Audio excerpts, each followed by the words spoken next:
സഞ്ചാരയോഗ്യമല്ലാതെ തകർന്നു കിടക്കുന്ന നാട്ടിക ബീച്ച് റോഡിലൂടെ പോകുന്ന യാത്രക്കാർക്ക് തൈലം നൽകി കോൺഗ്രസ് സമരം. നാട്ടിക പഞ്ചായത്തിലെ റോഡിന്റെ ശോച്യാവസ്ഥയിൽ പ്രതിഷേധിച്ചാണ് കോൺഗ്രസ് മണ്ഡലം കമ്മിറ്റിയുടെ നേതൃത്വത്തിൽ സമരം സംഘടിപ്പിച്ചത്. ജനങ്ങൾക്ക് യാത്ര ചെയ്യാൻ കഴിയാത്ത വിധം തകർന്നു കിടക്കുന്ന നാട്ടികയിലെ മുഴുവൻ റോഡുകളും സഞ്ചാരയോഗ്യമാക്കണമെന്നാവശ്യപ്പെട്ടാണ് യാത്രക്കാർക്ക് തൈലം വിതരണം ചെയ്തുകൊണ്ട് പ്രതിഷേധ സമരം നടത്തിയത്. DCC general secretary Anil Pulikkal സമരം ഉദ്ഘാടനം ചെയ്തു. നാട്ടിക ഗ്രാമപഞ്ചായത്തിലെ റോഡുകൾ, പ്രത്യേകിച്ച് നാട്ടിക ബീച്ച് റോഡിലൂടെ ഒന്ന് നടന്നാൽ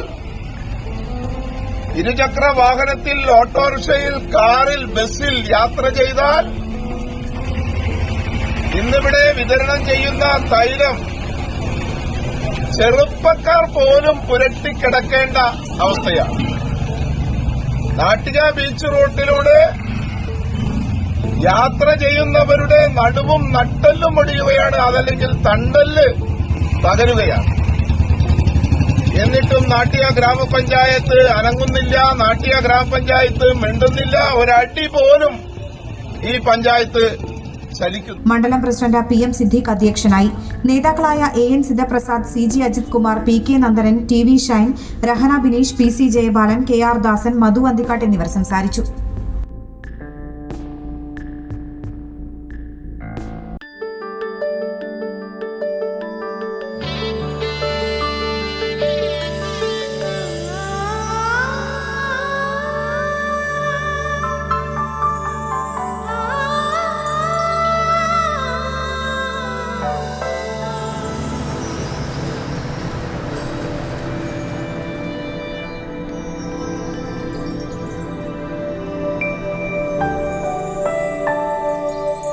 നിങ്ങളുടെ അധ്വാനത്തിന് സത്യമുണ്ട്, ഞങ്ങളുടെ സ്വർണത്തിനും.